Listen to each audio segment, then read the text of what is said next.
Seja muito bem-vindo a esse vídeo.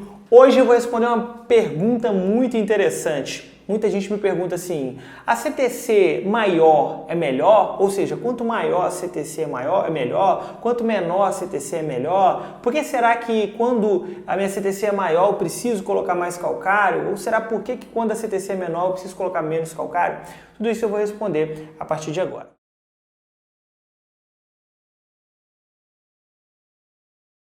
Vamos lá.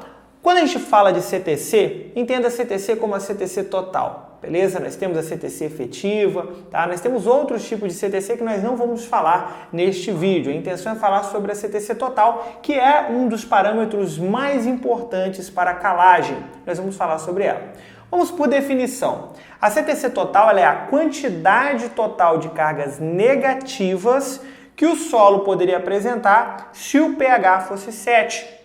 Entenda cargas negativas como cargas aptas a adsorver os cátions. Então, para fazer essa contagem, é como se eu dissesse assim, bom, se o pH tivesse 7, quantas cargas negativas que eu teria ali no solo aptas a adsorver esses cátions? Então, seria um cálculo muito simples, é como se eu pegasse lá todos os cátions, que eu vou citar aqui daqui a pouquinho, tá? Não é todos os cátions existentes, nós estamos falando da base mais a acidez, mas somasse esses cátions.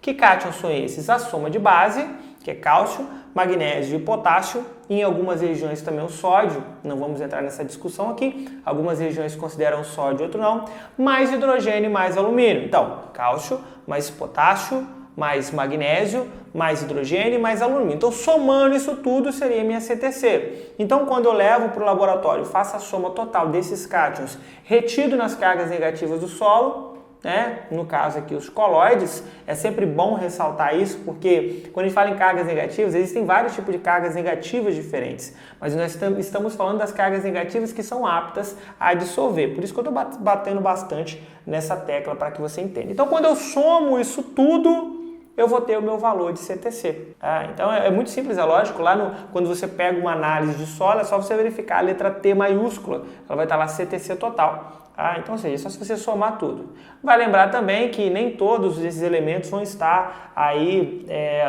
em centimols ou em milimols. Se você pegar a CTC, ela vai ser dada em centimols ou milimols, mas existem alguns elementos dentro da CTC que são dados em miligramas por decímetro cúbico, então você tem que fazer essa transformação. Mas o próprio laboratório já te dá transformado, então, o valor da CTC. Então, eu vou pegar esse valor da CTC e eu vou interpretar ele. E aí, então, a gente começa aí para a parte mais prática. Qual seria, então, um valor de CTC que eu posso considerar médio, que seria um valor interessante?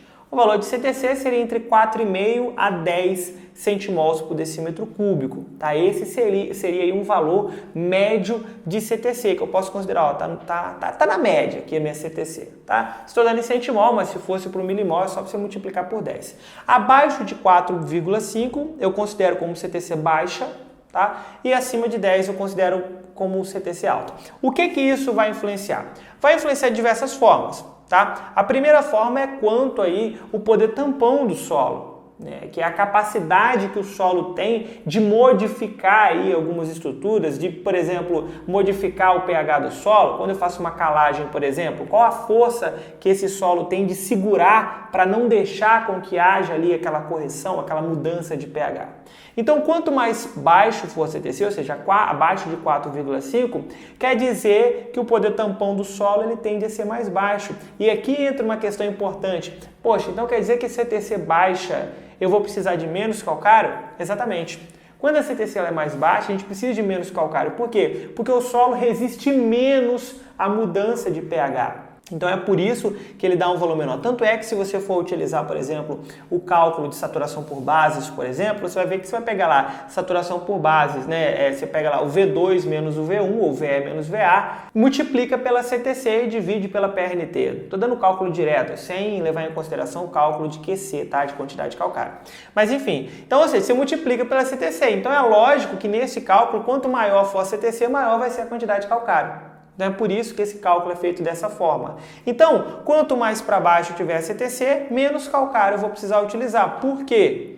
Porque neste caso, então, o solo vai resistir menos à mudança de pH. Agora, quanto mais para cima estiver a minha CTC, ou seja, está acima de 10, maior vai ser o poder tampão e mais calcário eu vou precisar para poder fazer essa correção do solo. Entende? Então, através desses parâmetros de análise de solo, a gente consegue verificar se minha CTC está baixa, está média ou está alta, ou se eu vou precisar de muito pouco ou médio quantidade de calcário. Entende? Mas será que tem como então fazer essa mudança de CTC? Olha, a CTC, como ela está diretamente ligada a questões dos colóides do solo, é um pouco complicado, porque depende da quantidade de argila. E como você sabe, não há como você modificar a quantidade de argila no solo. Entende? Não tem como se modificar. Porém, um outro fator da CTC é a matéria orgânica. Então, aonde eu consigo mexer dentro da CTC é na matéria orgânica. Então, se eu melhorando ali minhas condições de matéria orgânica do solo, minha CTC ela tende a melhorar também. Então, isso daqui em síntese, essa que é a CTC. Como que eu sei que está baixo, médio, alto? Abaixo de 4,5 centimols, ela está baixa. Entre 4,5 e 10 ela está médio e acima de 10 eu considero alto. E a partir daí então, através aí das condições físicas e químicas do solo, é que eu vou fazendo então a minha modificação. Tudo bem? Espero que você tenha entendido então essas condições. Então, em resumo, não é que a CTC baixa é ruim, média ou alta é boa, né? É lógico, se ela estiver ali na média para a gente é melhor. Se ela estiver alta, quer dizer que eu posso sim ter uma quantidade ali de cátions retidos no solo maior por conta aí das cargas negativas, mas isso também depende aí de vários fatores, tá? Um outro ponto importante que eu quero que você entenda é que não é porque a sua CTC está alta que automaticamente essa saturação por bases está boa, sua quantidade de cátions, enfim, nada disso. Por quê? Porque depende quais são esses cátions que estão presentes dentro da CTC. Pode ser que eu tenha a CTC alta, mas tenha muita quantidade de hidrogênio e alumínio, então pra gente é ruim.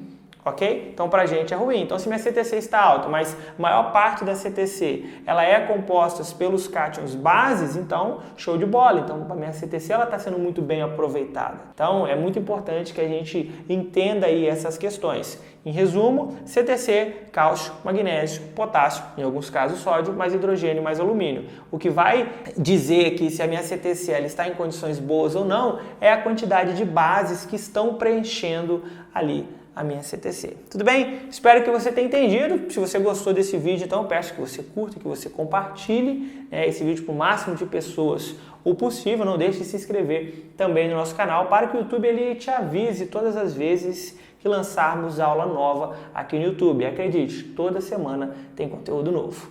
Um forte abraço e até o nosso próximo vídeo.